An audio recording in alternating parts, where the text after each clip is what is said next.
नमस्ते। UPSC sociology optional series में आपका स्वागत है।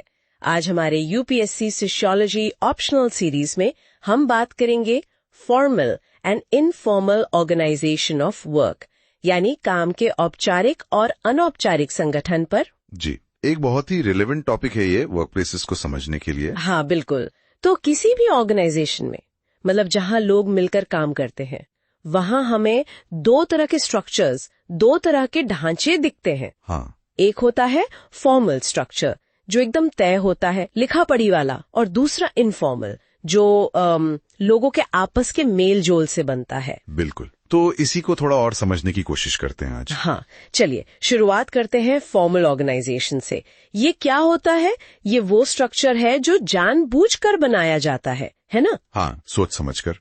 जब दो या दो से ज्यादा लोग किसी कॉमन ऑब्जेक्टिव, किसी एक साझे लक्ष्य के लिए साथ आते हैं, तो एक फॉर्मल स्ट्रक्चर खड़ा किया जाता है। जैसे कोई उदाहरण, जैसे कोई नई कंपनी शुरू हुई तो उसका एक ऑर्गेनाइजेशनल चार्ट बनता है, या सरकार कोई नया विभाग बनाती है। ये सब फॉर्मल ऑर्गेनाइजेशन के उदाहरण हैं। इसमें एक लीगल और फॉर्मल रिश्ता होता है सबके बीच। ओके। और इसे बनाता कौन है? आमतौर पर टॉप मैनेजमेंट। वो तय करते हैं कि स्ट्रक्चर कैसा होगा, रूल्स क्या होंगे, रेगुलेशंस, पॉलिसीज क्या होंगी। और ये सब अक्सर रिटन में होता है, लिखा हुआ। हाँ, ज्यादातर रिटन में होता है। एचआर मैनुअल देख लीजिए या कंपनी की कोड ऑफ कंडक्ट। मकसद बिल्कुल साफ होता है, ऑर्गेनाइजेशन के जो तय गोल्स हैं उन्हें अचीव करना, प्रॉफिट कमाना या सेवा देना या कुछ और। अच्छा, और इन गोल्स को पाने के लिए काम को बांटा जाता है, राइट? जिसे हम कहते हैं division of labour. Exactly, division of labour और स्पेशलाइजेशन। मतलब जिसकी जो कैपेबिलिटी है, जो एक्सपर्टीज है, उसे वो काम दिया जाता है। इससे एफिशिएंसी बढ़ती होगी। हाँ बिल्कुल। हर किसी का काम, उसकी रोल क्या है, उसकी रिस्पॉन्सिबिलिटी क्या है, उसके पास अथॉरिटी कितनी है, और उसकी अकाउंटेबिलिटी, मतलब वो किसके प्रति जवाबदेह है, ये सब कुछ एकदम क्लियरली डिफाइंड होता है। कोई कंफ्यूजन नहीं। और इसमें एक हायरार्की भी होती है, मतलब एक सीढ़ी जैसा स्ट्रक्चर। हाँ, एक हायरार्किकल स्ट्रक्चर होता है। कौन सीनियर है, कौन जूनियर है, कौन किसको रिपोर्ट करेगा, ये पूरी चेन ऑफ कमांड तय होती है। ठीक है। कम्युनिकेशन भी फॉर्मल चैनल्स के जरिए ही होता है। आप सीधे सबसे सीनियर बॉस को ईमेल नहीं कर सकते, आपको अपने इमीडिएट सुपीरियर के थ्रू जाना होगा। तो मतलब सब कुछ बहुत स्ट्रक्चर्ड, बहुत प्लान्ड होता है, जैसे कोई सरकारी दफ्तर या कोई बड़ी मल्टीनेशनल कंपनी। बिल्कुल, सब कुछ तय है। इससे स्टेबिलिटी आती है, प्रिडिक्टेबिलिटी रहती है। लेकिन हाँ, कभी कभी ये बहुत रिजिड, मतलब इनफ्लेक्सिबल और स्लो भी हो सकता है। हाँ, ब्यूरोक्रेसी वाली बात जो हम कहते हैं। वही इनफॉर्मल ऑर्गेनाइजेशन पर ये कहाँ से आता है? ये फॉर्मल के अंदर ही होता है क्या? हाँ बिल्कुल, ये फॉर्मल ऑर्गेनाइजेशन के अंदर ही अपने आप बन जाता है।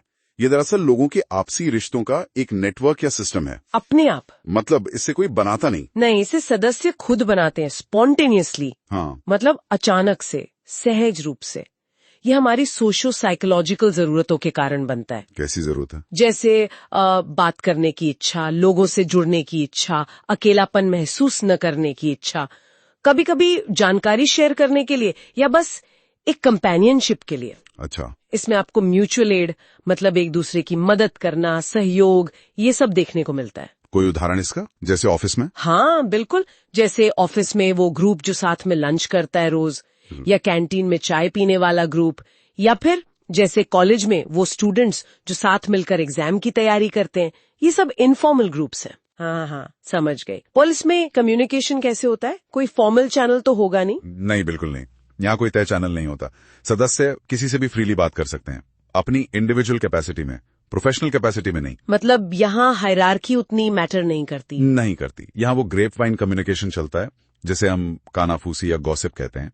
खबरें बहुत तेजी से फैलती हैं। हाँ, फॉर्मल चैनल से भी तेज कभी कभी। बिल्कुल, लेकिन इसमें अफवाहें फैलने का खतरा भी उतना ही ज्यादा होता है, क्योंकि इन्फॉर्मेशन वेरीफाइड नहीं होती अक्सर। ठीक है। और इसमें रूल्स वगैरह, जैसे फॉर्मल में पॉलिसीज होती हैं, यहाँ क्या होता है? यहाँ कोई तय नियम कानून नहीं होते जो रिश्तों को गवर्न करें। यहाँ सब कुछ सोशल नॉर्म्स, आपसी समझ, कनेक्शंस और इंटरैक्शन पर चलता है। मतलब अनकहे नियम होते हैं शायद। हाँ, कह सकते हैं। ग्रुप के अपने अनस्पोकन रूल्स हो सकते हैं, लेकिन वो ज्यादातर फ्लेक्सिबल होते हैं, सिचुएशन के हिसाब से बदल सकते हैं। और ये ज्यादा पर्सनल होता है ना? हाँ, फॉर्मल वाले से। हाँ, बहुत ज्यादा पर्सनल होता है। यहाँ लोगों की ओपिनियंस, उनकी फीलिंग्स, उनके व्यक्तिगत विचारों का सम्मान होता है।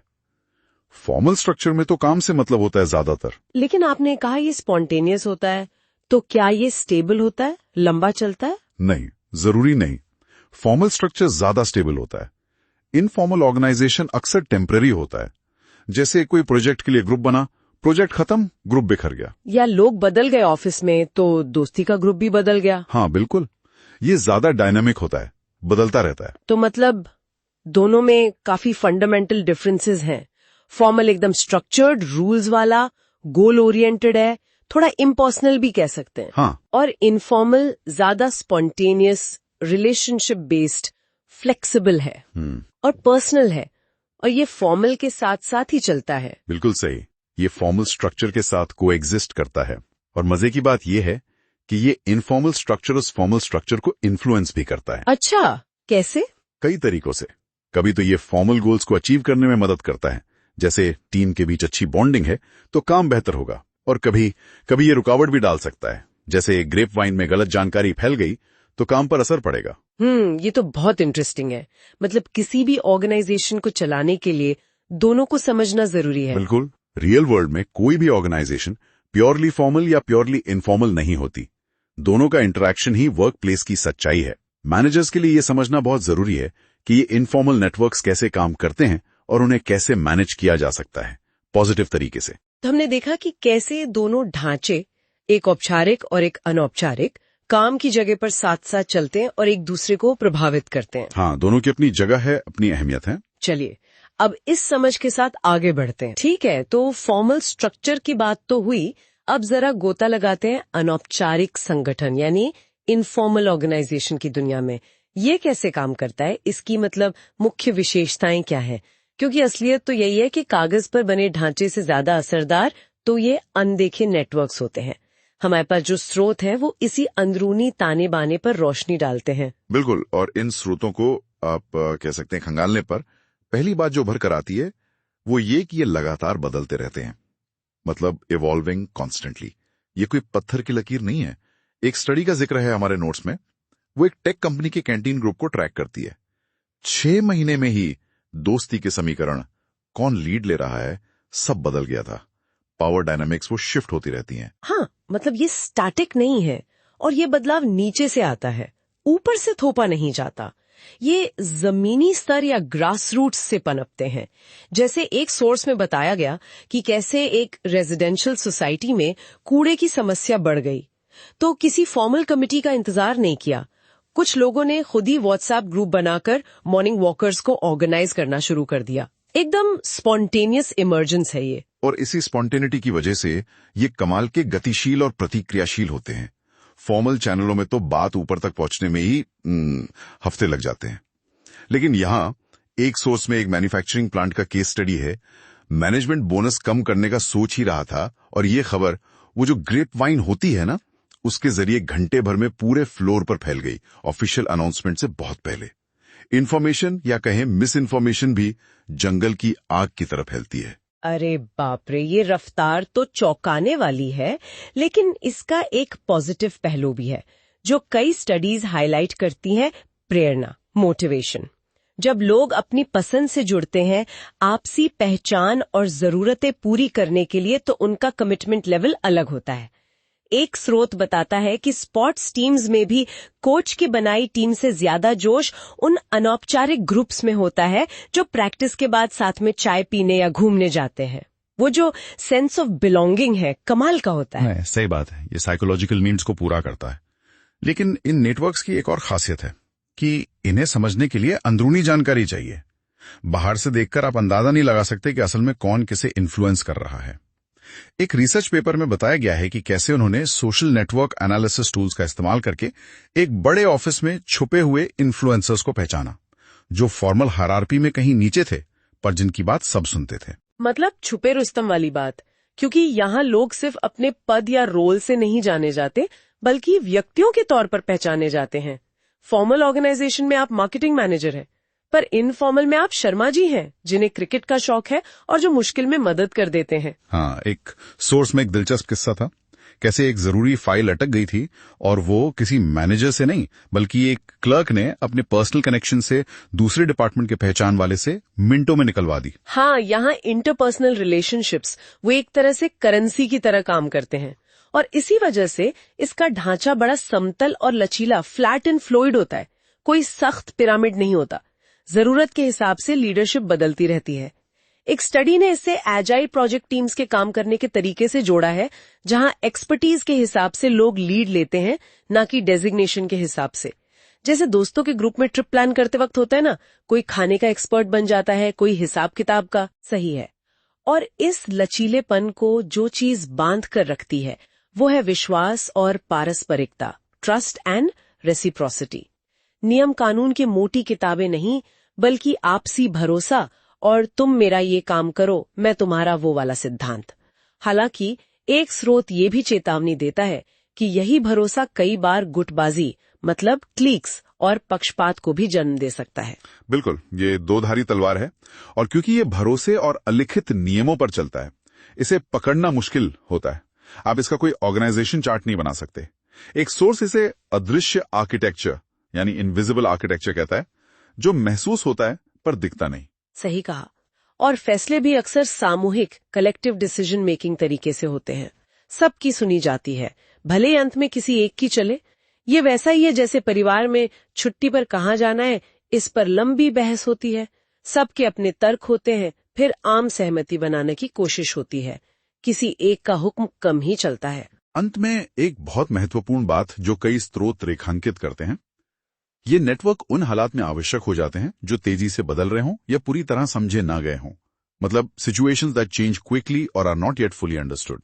जब फॉर्मल सिस्टम जवाब देने में धीमा पड़ जाए या कंफ्यूजन हो, जैसे किसी अचानक आई आपदा या बड़े ऑर्गेनाइजेशनल बदलाव के समय, तब यही इनफॉर्मल कनेक्शंस रास्ता दिखाते हैं, जानकारी शेयर करते हैं और चीजों को संभालते हैं।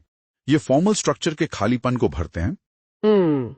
तो ये थी अनौपचारिक संगठन की कुछ खास पहचान। ये कैसे औपचारिक संगठन के साथ मिलकर या उसके समानांतर काम करते हैं, ये समझना भी जरूरी है। बिल्कुल। चलिए अब इसी पर आगे बात करते हैं। ठीक है, अब बात करते हैं इनफॉर्मल ऑर्गेनाइजेशन के फंक्शंस की। मतलब ये जो ऑफिस, कॉलेज या कहीं भी फॉर्मल स्ट्रक्चर के अंदर अपने आप छोटे छोटे ग्रुप्स बन जाते हैं यार दोस्तों के, वो असल में करते क्या है, क्या काम आते हैं? ये हमारे सोर्सेज जैसे कीथ डेविस का काम है, इस पर क्या कहते हैं? बिल्कुल, और ये बहुत जरूरी सवाल है। ये इनफॉर्मल ग्रुप्स ना असल में ऑर्गेनाइजेशन के ताने बाने का एक बहुत महत्वपूर्ण हिस्सा है। कीथ डेविस के मुताबिक इनके कम से कम 4 मुख्य फंक्शंस तो हैं ही। चलिए एक एक करके देखते हैं। हाँ, पहला फंक्शन है शायद कल्चरल और सोशल वैल्यूज को बनाए रखना। मतलब जैसे ग्रुप के अपने तौर तरीके, अपनी सोच। एग्जैक्टली, बिल्कुल। ग्रुप मेंबर्स के बीच ना पहले से ही कुछ कॉमन वैल्यूज होती हैं, कुछ मान्यताएं, कुछ सोचने का तरीका, और फिर रोज के मेल जोल से, बातचीत से ये वैल्यूज और ज्यादा पक्की होती जाती हैं। इससे एक खास तरह की, आप कह सकते हैं, लाइफस्टाइल बनी रहती है और ग्रुप में यूनिटी भी रहती है। हाँ, जैसे वो सोर्स में कॉलेज क्लास का एग्जाम्पल दिया था कि भाई 50 स्टूडेंट्स की क्लास है, उसमें कई छोटे ग्रुप्स बन गए, शायद हॉस्टल वाले एक साथ या प्रोजेक्ट टीम वाले या जो बस साथ बैठते हैं वो। फिर उनका अपना ड्रेस कोड बन जाता है, हेयर स्टाइल का तरीका, यहाँ तक कि पॉलिटिकल लीनिंग्स भी वो ग्रुप में रीइंफोर्स होती हैं। बिल्कुल सही। और सोचिए, कॉलेज में अगर एक ग्रुप में सब मान लीजिए फटी जीन्स और टी शर्ट पहनते हैं, तो कोई नया मेंबर एकदम फॉर्मल पहनकर आ जाए तो शायद उसका मजाक उड़ेगा। ये ग्रुप का अपना कल्चर बनाए रखने का तरीका है ना। ऑफिस में भी तो होता है ये सब। कौन सा ढाबा चाय के लिए बेस्ट है, लंच में क्या शेयर करना है, ऑफिस पॉलिटिक्स पर क्या कहना है, ये सब छोटी छोटी बातें ग्रुप कल्चर का हिस्सा बन जाती हैं। सही बात है। और दूसरा फंक्शन लगता है सोशल स्टेटस और सैटिस्फैक्शन देना। ये तो बहुत जरूरी है। बड़ी ऑर्गेनाइजेशंस में तो इंसान कई बार बस एक एम्प्लॉय नंबर या रोल नंबर बन के रह जाता है। एकदम सही कहा आपने, पहचान खो जाती है। लेकिन इनफॉर्मल ग्रुप में मेंबर्स सिर्फ सहकर्मी या क्लासमेट नहीं होते, वो दोस्त होते हैं। साथ में जोक्स मारते हैं, अपनी पर्सनल परेशानियां शेयर करते हैं, साथ खाते पीते हैं, काम करते हैं, खेलते भी हैं शायद। इससे पर्सनल एस्टीम बढ़ती है, सैटिस्फैक्शन मिलता है, एक सेंस ऑफ बिलोंगिंग आता है कि हाँ, हमारी भी कोई वैल्यू है, हम अकेले नहीं हैं। हाँ, बिल्कुल। जैसे ऑफिस में अपनी वो लंच मंडली होती है या शाम की चाय सुट्टा गैंग। वहां काम से ज्यादा अपनी पर्सनल लाइफ, ऑफिस पॉलिटिक्स, दुनिया भर की बातें डिस्कस होती हैं। लगता है कि हाँ, कोई तो है जो समझता है। दिल हल्का हो जाता है। बिल्कुल। और तीसरा फंक्शन है कम्युनिकेशन प्रमोट करना, जिसे हम आम भाषा में ग्रेप वाइन कहते हैं। अरे हाँ, ग्रेप वाइन। ऑफिस की उड़ती उड़ती खबरें। पता है आज बॉस ने किसको बुलाया था, या सुना प्रमोशन लिस्ट आने वाली है वाला नेटवर्क। हाँ, वही इनफॉर्मल ग्रुप अपना एक कम्युनिकेशन चैनल बना लेता है, वाइब वाइन। इससे मेंबर्स को पता चलता रहता है कि मैनेजमेंट के कौन से फैसले उन पे असर डालेंगे, पर्दे के पीछे क्या चल रहा है। और ये बहुत तेज होता है फॉर्मल चैनल से। और सोर्स तो ये भी कहता है कि कई स्मार्ट मैनेजर्स भी इस वाइब वाइन का इस्तेमाल करते हैं, मतलब इनफॉर्मली कुछ बातें फैलाने के लिए या फिर र्यूमर्स का पता लगाने के लिए कि भाई माहौल क्या है। हाँ बिल्कुल, ये एक डबल एज सॉर्ड है, जैसा आपने कहा। ये जरूरी इन्फॉर्मेशन भी फैलाता है और उतनी ही तेजी से अफवाहें भी। लेकिन कम्युनिकेशन के लिए ये एक बहुत पावरफुल चैनल जरूर है। सुना है बोनस कट होने वाला है, जैसी बातें भी इसी से फैलती हैं। और चौथा फंक्शन वो है सोशल कंट्रोल रखना। हाँ, सोशल कंट्रोल मतलब ग्रुप अपने मेंबर्स के बिहेवियर को कंट्रोल करता है। कैसे? मतलब ग्रुप के अंदर ही? हाँ, अंदर भी और बाहर भी। इंटरनल कंट्रोल से मेंबर्स को ग्रुप के तौर तरीकों, उसके लाइफस्टाइल, उसके कल्चर के हिसाब से चलने के लिए मनाया जाता है, या कहिए दबाव डाला जाता है। जैसे सोर्स का वो एग्जाम्पल था, स्टूडेंट कोट टाई पहनकर क्लास आया तो ग्रुप वालों ने मजाक उड़ाकर वापस जीन्स टी शर्ट पर ला दिया। ये पीयर प्रेशर है। अच्छा, और एक्सटर्नल कंट्रोल? वो मैनेजमेंट या दूसरे ग्रुप्स की तरफ। हाँ, ग्रुप मिलकर तय कर सकता है कि मैनेजमेंट की किसी बात को मानना है या नहीं, या किसी दूसरे ग्रुप के साथ कैसा बर्ताव करना है। ये ग्रुप की तरफ से एक तरह का कलेक्टिव प्रेशर होता है। जैसे अगर सबने तय किया कि आज ओवरटाइम नहीं करना, तो कोई एक करेगा तो उस पर ग्रुप प्रेशर आएगा कि भाई तुम क्यों लाइन तोड़ रहे हो। तो ये तो हुए फायदे, मतलब कल्चरल वैल्यूज, सेटिस्फैक्शन, कम्युनिकेशन और कंट्रोल काफी जरूरी फंक्शंस हैं ये तो। लेकिन जाहिर है जहां इतने फंक्शंस हैं वहां कुछ नुकसान, कुछ पोटेंशियल डिसएडवांटेजेस भी तो होंगे इन इनफॉर्मल ग्रुप्स के। बिल्कुल, फायदे हैं तो कुछ संभावित मुश्किलें या प्रॉब्लम्स भी हैं, और इनको समझना भी उतना ही जरूरी है।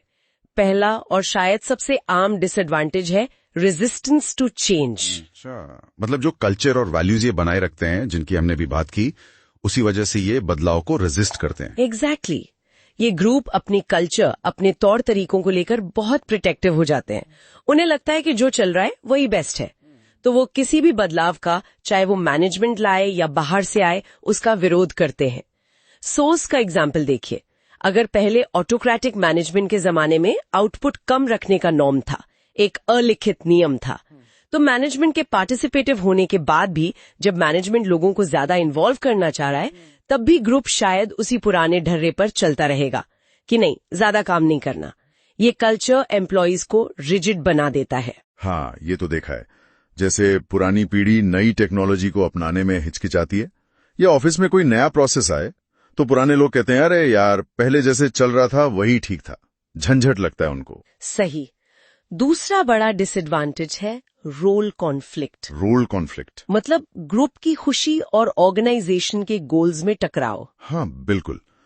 जो चीज इनफॉर्मल ग्रुप मेंबर्स के लिए अच्छी है या वो चाहते हैं, जरूरी नहीं कि वो ऑर्गेनाइजेशन के लिए भी अच्छी हो। जैसे सोर्स में कहा गया, कॉफी ब्रेक्स डबल कर देना या लंच ब्रेक को और लंबा खींचना।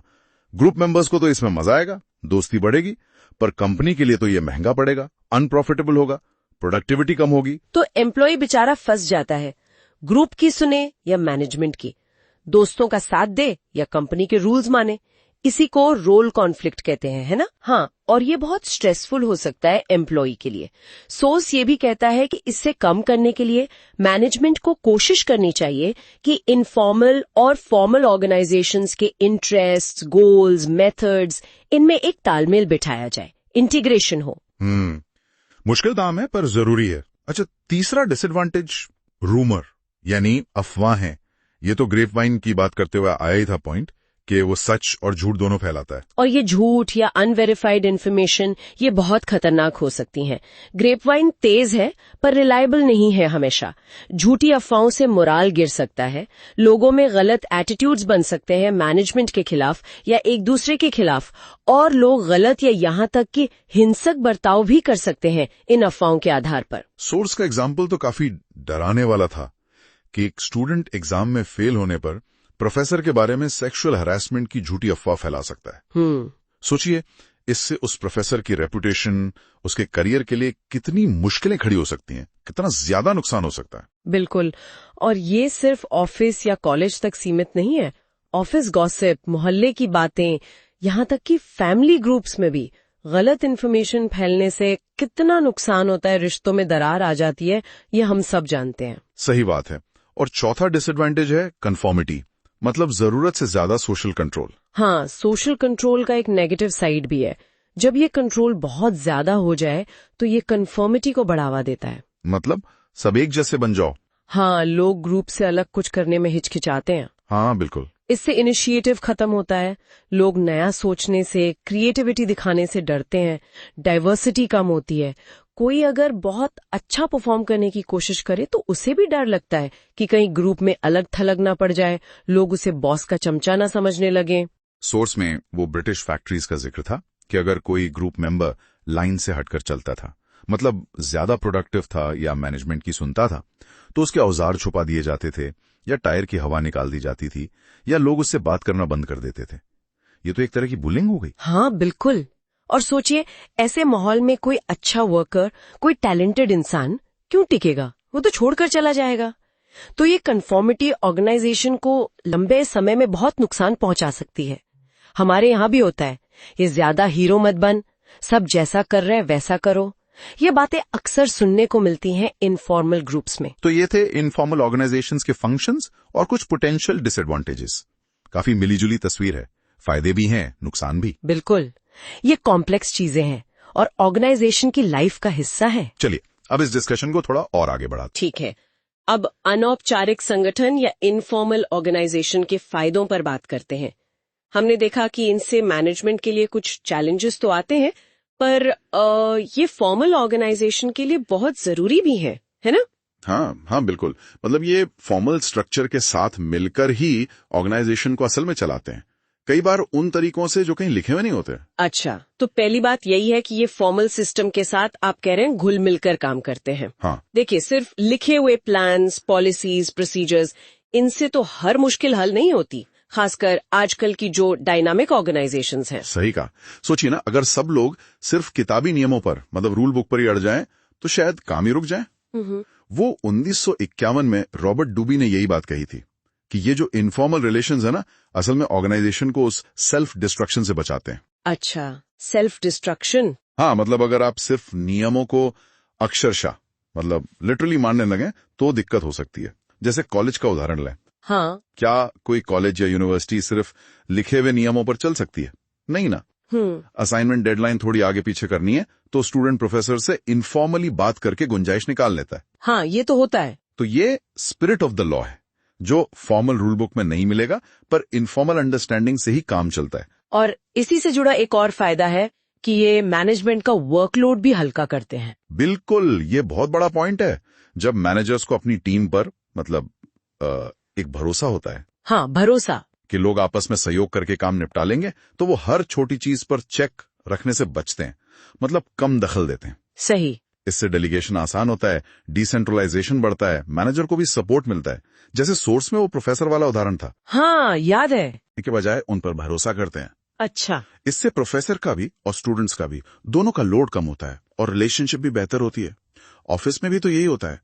अगर टीम लीडर को भरोसा है कि टीम मेंबर्स इनफॉर्मली एक दूसरे की मदद कर लेंगे डेडलाइन तक, तो माइक्रो मैनेजमेंट अपने आप कम हो जाती है। ये भरोसे वाली बात एक और तरह से मदद करती है मैनेजमेंट की जो एबिलिटीज में गैप्स होते हैं उनको भरने में भी, है ना? हाँ, ये भी होता है।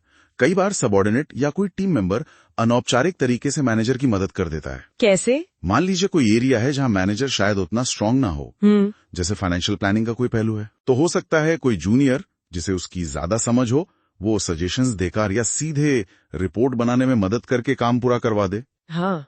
या सोचिए कोई नया मैनेजर आया है। हाँ। उसे ऑफिस की पॉलिटिक्स या पुराने तौर तरीके नहीं पता, तो कौन समझाता है? पुराने टीम मेंबर्स ही इनफॉर्मली गाइड करते हैं कि देखो यहाँ चीजें ऐसे चलती हैं। सही बात है। और एक भावनात्मक पहलू भी है इसका। हाँ। ये एक सेफ्टी वॉल्व की तरह काम करता है। हाँ, ये बहुत बहुत जरूरी चीज है। देखिए, लोगों को काम पर फ्रस्ट्रेशन होती है, टेंशन होती है, कभी मैनेजमेंट से, कभी अपने कॉलीग से। हाँ, तो ये जो इनफॉर्मल ग्रुप है, मतलब दोस्तों का दायरा, वो एक ऐसी जगह देता है जहां लोग खुलकर कैंडिडली बात कर सकें, अपना गुस्सा, अपनी परेशानी निकाल सकें। इससे वो प्रेशर रिलीज होता है। जैसे वो फैकल्टी लाउंज वाली बात थी। एग्जैक्टली। डीन से, एचओडी से या स्टूडेंट से कोई परेशानी हुई तो कॉलीग्स के बीच में बात करके थोड़ा ब्लो ऑफ करके मन हल्का कर लिया। हाँ हाँ, बिल्कुल। ये इमोशनल और साइकोलॉजिकल प्रेशर्स को कम करता है। हाँ। ऑफिस के बाहर वो चाय की टपरी पर जो बातें होती हैं, हाँ। अक्सर यही होता है।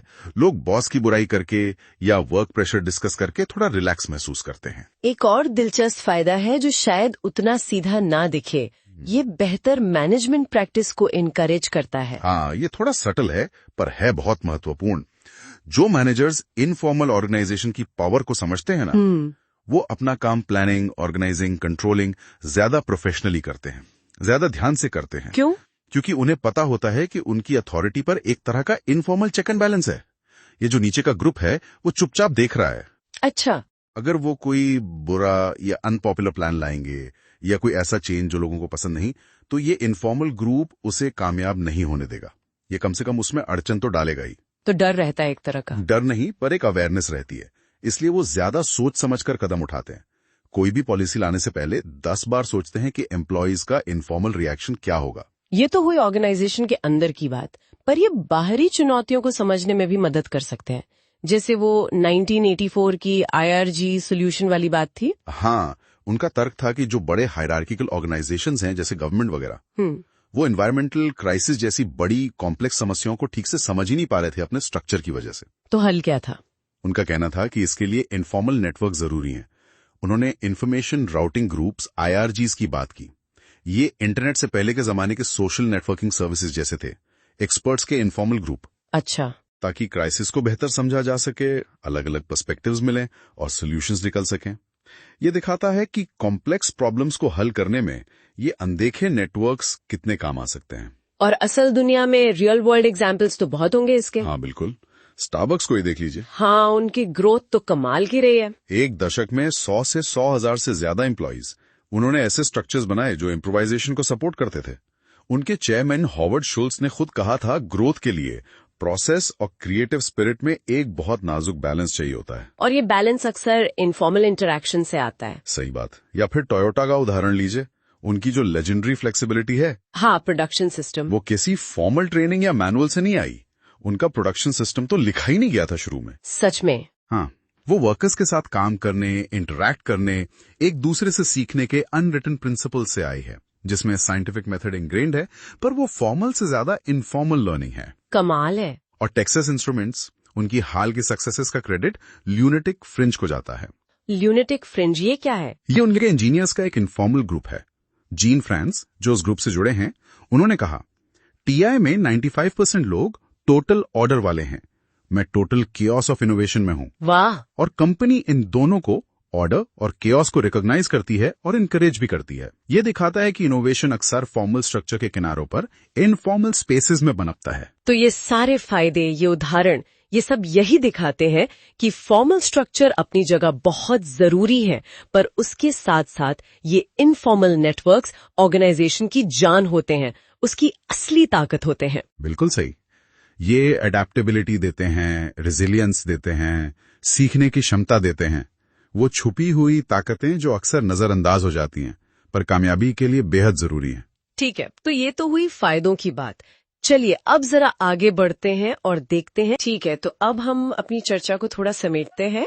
फॉर्मल और इनफॉर्मल ऑर्गेनाइजेशन ऑफ वर्क पे हम बात खत्म करते हैं आज की। हमने देखा कि कैसे काम करने के दो तरीके लगते तो बिल्कुल अलग अलग है, पर असल दुनिया में, खासकर जैसे भारत में, ये अक्सर काफी घुले मिले से हैं। एक सिक्के के दो पहलू जैसे कह सकते हैं। बिल्कुल। एक तरफ तो है वो फॉर्मल स्ट्रक्चर, एकदम व्यवस्थित, जहां सब कुछ रूल्स, रेगुलेशंस, कॉन्ट्रैक्ट्स और हाँ, सरकारी कानूनों से तय होता है। जैसे आपने फैक्ट्रीज एक्ट का नाम सुना होगा, 1948 का। मिनिमम वेजेस एक्ट है, payment of gratuity act, shops and establishments act, ये सब। हाँ, ये सब कानून है। इनका मकसद ही यही है कि भाई काम करने की जगह ठीक हो, सुरक्षित हो, कम से कम तयशुदा तनख्वाह तो मिले, मजदूरों का शोषण ना हो पाए। ये पूरा ढांचा जो है एक रैशनल डिजाइन पर आधारित होता है, जिसके लक्ष्य एकदम स्पष्ट होते हैं और उनको पाने के तरीके भी काफी हद तक परिभाषित होते हैं। अच्छा। ब्यूरोक्रेसी मतलब अपनी नौकरशाही, वो इसका एक क्लासिक उदाहरण है, जो लीगल रैशनल बेसिस पे काम करती है, मतलब कानून और तर्क के आधार पर, किसी की मनमर्जी पर नहीं। ये विकसित देशों में ज्यादा देखने को मिलता है, क्योंकि वहां आप कह सकते हैं रूल ऑफ लॉ ज्यादा मजबूत होता है। इससे कंट्रोल और अकाउंटेबिलिटी भी बेहतर रहती है, क्योंकि सब कुछ लिखित में होता है ज्यादातर। और फिर दूसरी तरफ है इनफॉर्मल ऑर्गेनाइजेशन, जहाँ कोई ऐसा तयशुदा नियम कानून का जाल नहीं होता। सही है। हाँ बिल्कुल। हाँ, वहां ज्यादातर मालिक या एम्प्लॉयर के निर्देशों पर ही काम चलता है। इसमें कौन आते हैं? जैसे दिहाड़ी मजदूर हो गए, कैजुअल लेबर जिसे कहते हैं। हाँ, जो रोज कमाते खाते हैं। हाँ, या फिर ठेके पर काम करने वाले, कॉन्ट्रैक्ट लेबर, घरों में काम करने वाले, डोमेस्टिक हेल्प, और दुर्भाग्य से बाल मजदूरी, चाइल्ड लेबर, वो भी इसी में आ जाता है काफी हद तक। ओह हाँ, ये तो बहुत बड़ी समस्या है। ये अक्सर ना सोशल कॉन्ट्रैक्ट्स पर आधारित होते हैं, मतलब नियम कहे नहीं जाते, बस आपसी समझ या व्यवहार से चलते हैं। इम्प्लाइड होते हैं, स्टेटेड नहीं। हाँ, कई बार तो ये सरकारी कानूनों के दायरे से पूरी तरह बाहर होते हैं, और काम मिलना चलना वो पर्सनल लिंकेजेस या जान पहचान रैपोर्ट पे भी बहुत निर्भर करता है। सोचिए जैसे किसी छोटी दुकान पर काम करने वाला कोई लड़का, या कंस्ट्रक्शन साइट पर जो मजदूर काम करते हैं। हाँ बिल्कुल, देखा है। हाँ, और ये उन समाजों में ज्यादा होता है जहां लेबर सप्लाई बहुत ज्यादा है, मतलब काम करने वाले लोग ज्यादा हैं और काम उतना नहीं है। हाँ, बेरोजगारी ज्यादा है जहाँ। बिल्कुल, ऐसे में लोग किसी भी शर्त पर काम करने को तैयार हो जाते हैं। अब भारत का ही उदाहरण लें तो आंकड़े बताते हैं कि हमारी 92% से ज्यादा वर्कफोर्स, सोचिए 92% से ज्यादा, वो इसी इनफॉर्मल सेक्टर में काम करती है। बाप रे, इतना ज्यादा? 92%? हाँ, ये बहुत बड़ा आंकड़ा है। और यहाँ सोशल सिक्योरिटी बेनिफिट्स जैसे पीएफ है, ग्रेचुटी है, बीमा वगैरह, ये सब ना के बराबर होते हैं। नौकरी की कोई गारंटी नहीं होती, टर्म्स ऑफ एम्प्लॉयमेंट जो हैं वो अनसर्टेन होते हैं। कभी भी निकाल सकता है। और एक्सप्लॉयटेशन, शोषण की संभावनाएं, खासकर महिलाओं और बच्चों के साथ, वो बहुत ज्यादा होती हैं। तनख्वाह कम, काम के घंटे ज्यादा, सुरक्षा का कोई खास इंतजाम नहीं, ये सब बहुत आम बातें हैं इस सेक्टर में। लेकिन ये मामला इतना सीधा भी नहीं है ना। जैसे हमने बात की कि असल दुनिया में ये दोनों एकदम अलग अलग डब्बों में बंद नहीं है। फॉर्मल दिखने वाली जगहों पर भी इनफॉर्मल तरीके से काम होता है, और इनफॉर्मल जगहों पर भी कुछ न कुछ नियम तो बन ही जाते हैं, भले ही लिखे हुए ना हो। सही कहा। पीटर ब्लो ने अपनी किताब द डायनामिक्स ऑफ ब्यूरोक्रेसी में यही तो दिखाया था कि बड़े से बड़े फॉर्मल ऑर्गेनाइजेशंस के अंदर भी छोटे छोटे इनफॉर्मल ग्रुप्स और नेटवर्क्स बन जाते हैं। हाँ, वो ऑफिस वाले ग्रुप्स जैसे। हाँ बिल्कुल, लोग नियमों से हटकर एक दूसरे की मदद कर देते हैं, जानकारी साझा कर लेते हैं, अपनी सहूलियत के हिसाब से काम निकालने के तरीके ढूंढ लेते हैं। कई बार तो बड़ी फॉर्मल कंपनियां भी जरूरत पड़ने पर कॉन्ट्रैक्ट लेबर रखती हैं, जो टेक्निकली देखा जाए तो फॉर्मल स्ट्रक्चर का हिस्सा नहीं होते। अच्छा, हाँ, ये तो होता है। और इसका उल्टा भी उतना ही सच है। जब छोटे इनफॉर्मल बिजनेसेस, मान लीजिए कोई स्टार्टअप है या कोई छोटी दुकान है, वो धीरे धीरे बड़े होते हैं, तो उन्हें चीजें मैनेज करने के लिए फॉर्मल रूल्स और प्रोसीजर्स बनाने ही पड़ते हैं, वरना काम चलाना मुश्किल हो जाता है। हाँ, जरूरत पड़ जाती है फिर। बिल्कुल। मायर और रोवन का तो यहां तक कहना है कि फॉर्मल रूल्स जो हैं वो अक्सर मिथ्स या सेरेमनी जैसे होते हैं। मिथ्स मतलब संगठन दिखाते तो हैं कि वो इन नियमों का पालन कर रहे हैं, लेकिन असलियत में काम करने का तरीका कुछ और ही होता है। रूल्स का पालन बस एक रस्म अदायगी की तरह होता है, रिचुअलिस्टिक कंप्लायंस जिसे कहते हैं, दिखावे के लिए या बस फाइलों में रिकॉर्ड पूरा करने के लिए। अरे वाह, जैसे कॉलेज में अटेंडेंस का नियम होता है पर प्रॉक्सी लग जाती है। हाँ, कुछ वैसा ही समझ लीजिए। दिलचस्प। मतलब बड़ी बड़ी formal meetings, share holders meets, employ consultations, इन सब के बावजूद असली फैसले शायद कुछ गिने चुने लोग ही लेते हैं, बंद दरवाजों के पीछे, इनफॉर्मल तरीकों से, खासकर टॉप मैनेजमेंट में। हाँ बिल्कुल, ये तो हम अपने आसपास भी देखते हैं। ऑफिस पॉलिटिक्स में अक्सर यही होता है। असली डील्स तो शायद कैंटीन में या चाय की टपरी पर फाइनल हो जाती होंगी, मीटिंग्स तो बस एक औपचारिकता रह जाती होंगी कई बार। बिल्कुल, और ये इस पर भी निर्भर करता है कि काम किस तरह का है। जो काम प्रोजेक्ट मोड में होते हैं या मिशन मोड में, जहां तेजी से फैसले लेने होते हैं, बदलती परिस्थितियों के हिसाब से ढलना पड़ता है, वहां इनफॉर्मल वर्किंग की गुंजाइश और जरूरत दोनों बढ़ जाती है। टीम को ज्यादा फ्लेक्सिबल होना पड़ता है, नई स्ट्रेटजीज बनानी पड़ती हैं, कभी कभी नियमों की किताब से बाहर जाकर सोचना पड़ता है। ये फ्लेक्सिबिलिटी ही इनफॉर्मल वर्किंग का एक बड़ा फायदा है, फॉर्मल स्ट्रक्चर की रिजिडनेस के मुकाबले। लेकिन सिक्के का दूसरा पहलू भी है, इनफॉर्मल डिसीजन मेकिंग और वर्किंग के अपने खतरे भी तो हैं। हाँ, वो भी है। इससे कुछ लोग संगठन के भीतर जरूरत से ज्यादा पावर हासिल कर सकते हैं, है ना, अपने निजी स्वार्थ साध सकते हैं, वेस्टेड इंटरेस्ट्स जिसे कहते हैं, और ऑर्गेनाइजेशन के जो असल लक्ष्य हैं उनको नुकसान पहुंचा सकते हैं। भाई भतीजावाद, पक्षपात, ये सब बढ़ सकता है। बिल्कुल। हमने कितने ही कॉर्पोरेट स्कैम्स देखे हैं, इनसाइडर ट्रेडिंग के मामले सुने हैं, जहां फॉर्मल सेटअप के अंदर ही इनफॉर्मल नेटवर्क्स का गलत इस्तेमाल करके धोखाधड़ी की गई, कोल्यूजन यानी मिलीभगत, राइट, उससे रिश्वतखोरी होती है या बाजार पर कब्जा करने की कोशिशें होती हैं, मोनोपोलिस्टिक प्रैक्टिसेस, ये सब इसी के उदाहरण हो सकते हैं। हाँ, ये बात तो है। तो यहाँ एक बड़ा सवाल खड़ा होता है, देखिए, कि जब फॉर्मल रूल्स और स्ट्रक्चर्स कंट्रोल के लिए, पारदर्शिता के लिए, अकाउंटेबिलिटी के लिए इतने जरूरी माने जाते हैं, तो क्या इनफॉर्मल नेटवर्क्स का बने रहना सिर्फ एक मजबूरी है जिसे हम चाहकर भी खत्म नहीं कर सकते, या फिर ये ऑर्गेनाइजेशंस के असल में चलने के लिए एक जरूरी अनदेखा हिस्सा है जिसके बिना शायद काम हो ही ना पाए? ये सोचने वाली बात है। और भारत जैसी अर्थव्यवस्था के लिए, जहां हमने कहा 92% वर्कफोर्स इनफॉर्मल है, वहां फॉर्मलाइजेशन मतलब सबको नियमों के दायरे में लाने की जो कोशिशें हैं, उनके क्या मायने हैं, ये कितना व्यवहारिक है और इसके क्या नफे नुकसान हो सकते हैं? ये कुछ ऐसे सवाल हैं जिन पर वाकई सोचने की जरूरत है। बिल्कुल। तो ये कुछ अहम सवाल हैं जिन पर विचार किया जाना चाहिए। ठीक है, तो हम उम्मीद करते हैं कि फॉर्मल और इनफॉर्मल ऑर्गेनाइजेशन ऑफ वर्क पर हमारी आज की ये चर्चा आपको पसंद आई होगी। यूपीएससी टॉपिक्स पर ऐसी और दिलचस्प चर्चाओं के लिए दी यूपीएससी पॉडकास्ट चैनल को सब्सक्राइब करें। धन्यवाद। जय हिंद।